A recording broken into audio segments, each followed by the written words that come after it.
Yangi iPhone 17lar bilan tanishing. Apple 25-yilning sentyabr oyida o'zining yangi iPhone 17 seriyasini taqdim qildi. Bu yerda nimalar o'zgardi, nimalar qo'shildi, bu smartfonlarni sotib olish kerakmi yoki yo'q, hozir mana shu videoda bilib olamiz. Demak, boshladik. Asosiy qahramonimiz bo'lgan iPhone 17 Pro Max ni hozir chetga surib turamiz va birinchi bo'lib iPhone 17 ning o'zi haqida gaplashamiz. Yangi iPhone 17 kengaytirilgan 6.3 dyuymli Super Retina XDR displeyini oldi. Bu bugungi kunda standart iPhone modeli uchun eng katta ekran hisoblanadi. Ekran 120 Hz gacha bo'lgan moslashuvchan chastotada ProMotion'ni qo'llab-quvvatlaydi. Endi eng oddiy bazaviy iPhone 17 da ham 120 Hz yangilanish chastotasi mavjud. Esingizda bo'lsa, avval u atigi 60 Hz edi va shuning uchun siz o'zgarishni birdaniga sezasiz. Endi ekran tiniqroq va silliqroq ishlaydi. Displeyning yorug'ligi ham anchagina oshdi.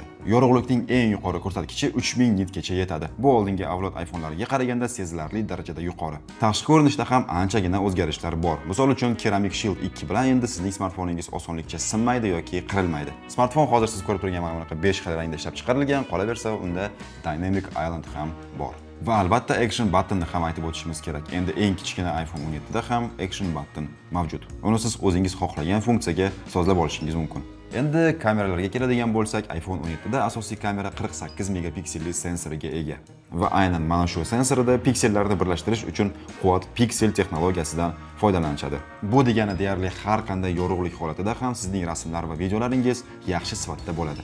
Zoomga keladigan bo'lsak, albatta Pro Max ga o'xshab 8x emas, lekin matrica crop tufayli u sifatni yo'qotmasdan 2 karra yaqinlashtirishi mumkin. Ultra keng burchakli kamera ham yaxshilandi. Endi u 48 megapiksel modulga ega. iPhone 16 dagisiga qaraganda 4 barobar yuqori aniqlikni ta'minlaydi. Yangilangan 18 megapikselli selfie kamera endi ilk bor Center Stage funksiyasini qo'llab-quvvatlaydi. Bu nima degani? Center Stage avtomatik ravishda ko'rish burchagini kengaytiradi va barcha odamlar kadriga sig'adigan qilib tasvirni kadrlaydi. Video qo'ng'iroqlar paytida esa siz harakatlansangiz ham kamera sizni har doim videoning o'rtasida ushlab turadi. Misol uchun gaplashayotganingizda tuk shunaqa siz har doim sentrda bo'lasiz. Bundan tashqari endi Dual Capture funksiyasi bilan siz ham bir vaqtning o'zida oldi kameraga ham, orqa kameraga ham video olishingiz mumkin. Misol uchun qanaqadir tadbirdasiz, o'zingizni ham ko'rsatishingiz kerak va atrofingizda bo'layotgan narsalarni ham. Xullas, juda qulay funksiya. Va bu hali hammasi emas. iPhone 17larining kamera tizimida sun'iy intellekt yordamida ishlaydigan yana bir nechta funksiyalar mavjud. Video imkoniyatlari ham yuqori darajada.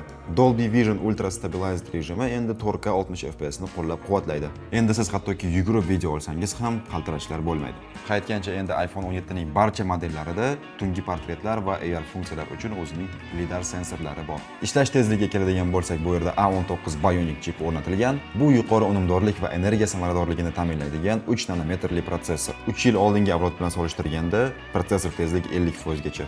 Grafika tezligi esa 2 barobar ko'proq oshdi.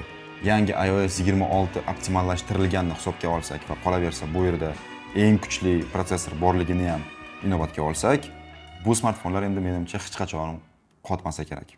Muhim yangilanishlardan biri bu kengaytirilgan asosiy xotira. Barcha iPhone 17 modellari endi eng kamida 256 GB xotira bilan chiqariladi. Esingizda bo'lsa, eng kichkina model oldin 128 GB edi. Quvvatlashga keladigan bo'lsak, bitta zaryadlash taxminan 20 soatlik video ko'rishga yetadi. Tezkor quvvatlash funksiyasi ham bor. 40 Watt yoki undan yuqori tezroq ishlaydigan adapterdan foydalansangiz, 50% gacha taxminan 20 daqiqada to'ladi. Apple Intelligence texnologiyalariga keladigan bo'lsak, bu yerda ham yangilanishlar ko'p.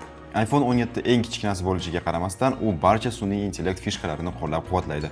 Jonli tarzda tarjima qilish, Writing Tools, Image Playground, Genmoji, bundan tashqari qolaversa ChatGPT integratsiyasi ham mavjud va albatta yangilangan Siri. Ko'rib turganingizdek, Apple o'zining eng kichkina modeliga ham shuncha e'tibor qaratgan, shuncha mehr bergan. Endi menimcha Pro va Pro Max bulardan ancha yaxshiroq bo'lsa kerak. Shunaqami? Hozir bilib olamiz. Endi iPhone 17 Pro ga keladigan bo'lsak, bu yerda ham bazaviy modelga o'xshab 6.3 dyuymli Super Retina XDR displeyi o'rnatilgan. Yangilanish chastotasi o'sha 120 Hz. Tashqi ko'rinishi bo'yicha farqlarga keladigan bo'lsak, bu yerda Ceramic Shield nafaqat orqa tarafida, balki oldi qismida ham ishlatilgan. Qolaversa, bu yerda umuman boshqacha va noodatiy bo'lgan unibody aviatsiya alyuminiy korpusi ishlatilgan ekan. Endi bu degani smartfonni sindirish uchun yoki qirish uchun siz yaxshilab harakat qilishingiz kerak degani. Keyingi birdaniga ko'zga tashlanadigan farqi esa uning kamera moduli. U Pro Max ga o'xshab xuddi mana shunaqa ko'rinishda chiqib turadi. Ranglarga keladigan bo'lsak, Cosmic Orange, Deep Blue va Silver ranglari bor. Bundan tashqari korpusida Action button va kamera kontrol tugmalarini ham ko'rishimiz mumkin. Kameralarga keladigan bo'lsak, asosiy modulda 3 xil sensor mavjud. Ularning uchalasi ham 48 megapiksel, bittasi keng, ya'ni wide, bittasi ultra keng, uchinchisi esa telefoto obyektiv. Va albatta o'sha shov-shuv bo'lgan 8x zoom ham aynan Pro modeldan boshlab mavjud. Umuman olganda kameralarga gap bo'lishi mumkin emas. 4K 120 fps Dolby Vision, ProRes RAW, Apple Lock 2, Macro, Deep Fusion va AI funksiyalar mavjud. Agar siz kontent yaratadigan odam bo'lsangiz, bu smartfon aynan siz uchun moslashib yaratilgan. Bu yerda chiroyli videolar olish uchun hamma narsa mavjud. Chiroyli videolar emas, chiroyli kontent qilish uchun bu yerda hamma narsa bor. Menimcha iPhone smartfonlari rivojlanish tarafdan o'zining qaysidir ma'noda cho'qqisiga yetib keldi. Bundan buyog'iga qayerga rivojlanishni kompaniya bilmay ham qoldi deb o'ylayman. Chunki boya aytganimdek, iPhone 17 ning o'zida optimallashtirish va protsessorlar hammasi zo'r ishlaydi, hammasi tezkor, umuman qo'shishlar bo'lmaydi. Bu yerda esa A19 Pro chip o'rnatilgan. Ya'ni A19 Pro tasavvur qilishingiz uchun boyagi iPhone 17 ning o'zi bemalol yetadi qotmasdan bemalol ishlatishga. Pro bilan bilmadim, 3D renderlar qilish kerakmi yoki bu yerga After Effects ni tiqib ishlatish kerakmi? O'zingizni kreativingizga havola. Smartfonni endi bosib qiynab ishlatsangiz ham u osonlikcha qizib ketmaydi, chunki bu yerda yangi sovutish tizimi o'rnatilgan. Uning nomi bug'lanish kamerasi ekan. Bug'lanish xonasi desa ham bo'ladi, kamerasi deganda bu kamerani tushunmang yana. Oldingi versiyalarga qaraganda smartfon batareyadan endi 40% ga ko'proq ishlar ekan. Bu degani siz taxminan 39 soat davomida bitta to'liq zaryad bilan video ko'rishingiz mumkin. Bu deyarli 2 kun degani. Bundan tashqari 8 GB operativ xotira, Wi-Fi 7, 5G mavjud. Mana bu yerda joylashgan Type-C port esa 10 gigabit sekundgacha fayl almashish tezligini qo'llab-quvvatlaydi. Endi boyadan beri qo'limda ushlab turgan iPhone 17 Pro Max ni o'ziga keladigan bo'lsak, bu yerda ko'rib turganingizdek ekran ancha kattaroq, chunki u 6.9 dyuym o'lchamga ega. Pro Max o'zi nima degani? Shu paytgacha men sizga qanaqa plyus, qanaqa fishkalar, qanaqa qulayliklarni aytgan bo'lsam, ularning hammasi mana shu Pro Max da mavjud. Faqat u biroz yaxshiroq, batareyasi sal kattaroq va u sizga ko'proqqa chidab beradi va ishlab beradi. Misol uchun bu yerda batareya shunchalar kattaki, u sizga taxminan 2 kun bitta to'liq zaryadda ishlab berishi mumkin. Lekin umuman olganda Pro dan uni qaniydir juda katta farqi yo'q. Endi asosiy savolga o'tamiz. iPhone 17 lineykasiga yangilanish kerakmi? Agar siz hozir misol uchun iPhone 11 seriyasidan foydalansangiz, hali ham siz albatta yangilanishingiz kerak, chunki bilamizki Apple taxminan har 3 yoki 4 yilda o'zining smartfonlariga juda katta o'zgartirishlar kiritadi. iPhone 11 chiqqaniga esa o'zingiz bilamizki anchagina bo'ldi. Siz 15 ga yangilanib qo'yarsangiz bo'lardi umuman olganda. Hazil. iPhone 12 seriyalarining egalariga keladigan bo'lsak, 17 bilan 12 ning orasida 5 yil farq bor va bunaqa holatda ham shaxsan o'zim yangilangan bo'lardim. Siz display, kamera, umuman olganda ishlash tezligi bo'yicha o'zgarishlar sezasiz. Qolaversa, bilamizki Apple Intelligence sun'iy intellekt texnologiyalari faqatgina iPhone 17 dan boshlab ishlaydi. iPhone 13 ga keladigan bo'lsak, yangilanish uchun hozir ideal payt.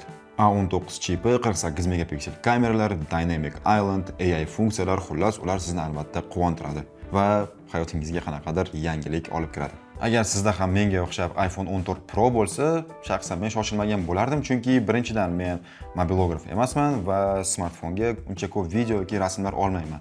Hozirgi funksiyalari menga to'liq yetib ortadi shu Telegramga kirishga, Instagramga kirishga va iPhone 17 ni olishga hozir men qanaqadir yetarlicha sabab ko'rmayapman. Lekin agar siz misol uchun content creator bo'lsangiz va bu sizni asosiy foto video qurilmangiz bo'lsa, albatta yangilanishni o'ylab ko'rish kerak. Eng kamida batareya tarafdan o'ylab ko'rish mumkin. Bu gapni xulosa qiladigan bo'lsak, iPhone 15 va 16 egalariga ham men shoshilmaslikni maslahat berardim, chunki boya ham aytib o'tganimdek, iPhone har 3-4 yilda katta yangilanishlar qiladi va iPhone 15 lar hattoki 16 lar ham eskirishga ulgurmadi. Lekin albatta hammasi o'zingizning xohishingizga va ko'nglingizga qarab ish tutishingiz kerak. O'zingizga baxt olib keladigan narsani qilishingiz kerak deydi-yu. Shuning uchun xulosa o'zingizdan.